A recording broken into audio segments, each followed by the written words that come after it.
ये मेरे टीवी देखने का समय है। आहा, इसीलिए मुझे भगाया जा रहा है। सॉरी, अब तो बिल्कुल नहीं जाऊंगी। प्राची की इस बात पर दोनों सास बहू के बीच टीवी रिमोट के पीछे बच्चों जैसे छीना झपटी शुरू हो जाती है, जिसके बीच श्लोक भी काम से घर वापस आ जाता है। हाँ, आज मेरी चूहे बिल्ली की जोड़ी किस बात पर झगड़ रही है? और तेरे बीवी मुझे टीवी नहीं देखने दे रही। अरे तुम्हारी मम्मी मुझे खाना बनाने के लिए फोर्स कर रही है। अरे वाह, ऐसे बेतुके रीजन पर तो बच्चे भी झगड़ा नहीं करते। अरे मुझे कुछ मत बोल, सब इसने ही शुरू किया है। हाँ हाँ, जैसे आप तो बहुत दूध की धूली है ना। अरे बस, दोनों चुप। प्राची जाओ, खाने की तैयारी करो। और माँ तुम छोड़ो, तुम्हें क्या बोलूं, शांति से अपना सीरियल देखो। मुझे दोबारा लड़ने की आवाज सुनाई नहीं देनी चाहिए। ऐसा बोलकर श्लोक वहां से चला जाता है, जिसके पीछे पीछे प्राची भी कुछ न कुछ बड़बड़ाते हुए रसोई में चली जाती है।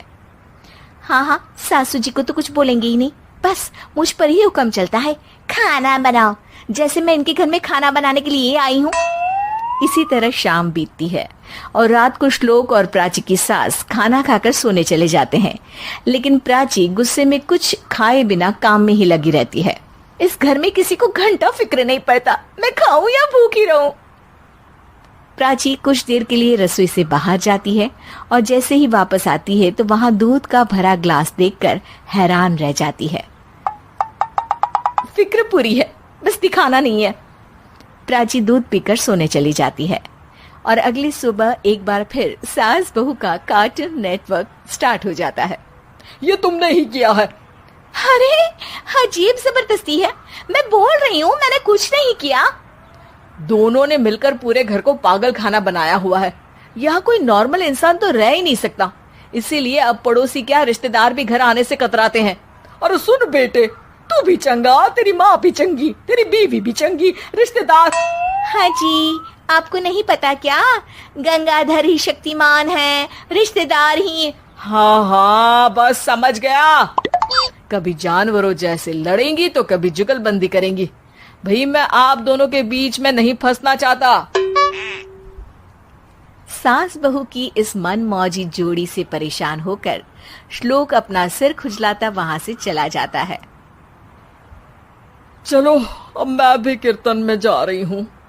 इस पर जैसे ही सास कमरे में अपना पर्स लेने जाती है तो वहां नाश्ते की प्लेट रखी देख मुस्कुराने लगती है और नाश्ता करके घर से बाहर निकलते हुए कुछ पैसे टेबल पर रख जाती है, जिसके कुछ देर बाद सिलेंडर वाला घर आता है। ओ मोरी मैया, मैं सिलेंडर के बारे में तो बिल्कुल भूल ही गई थी।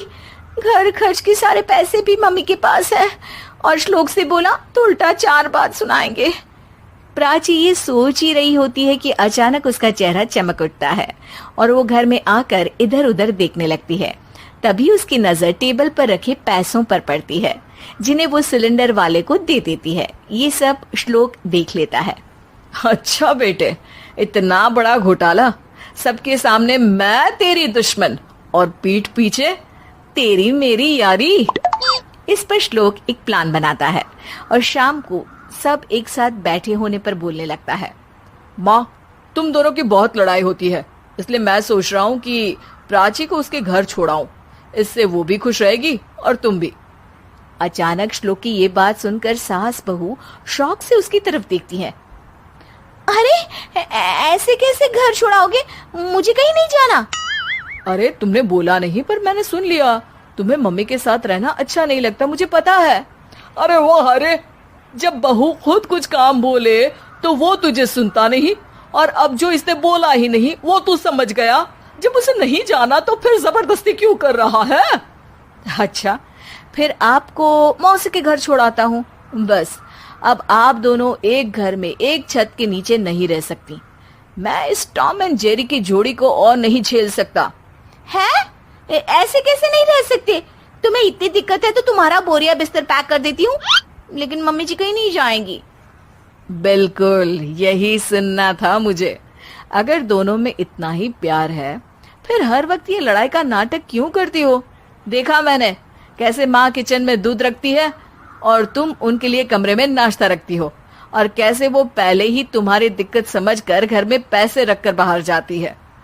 अरे भाई, इतना ड्रामा तो डेली सोप में भी नहीं होता जितना तुम दोनों ने इस घर में फैलाया हुआ है।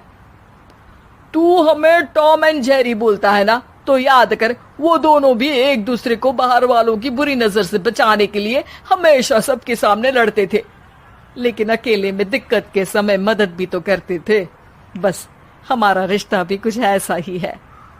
और वैसे भी अगर सास बहू में तू मैं नहीं होती तो दुनिया वालों को कहानियां कैसे मिलेंगी?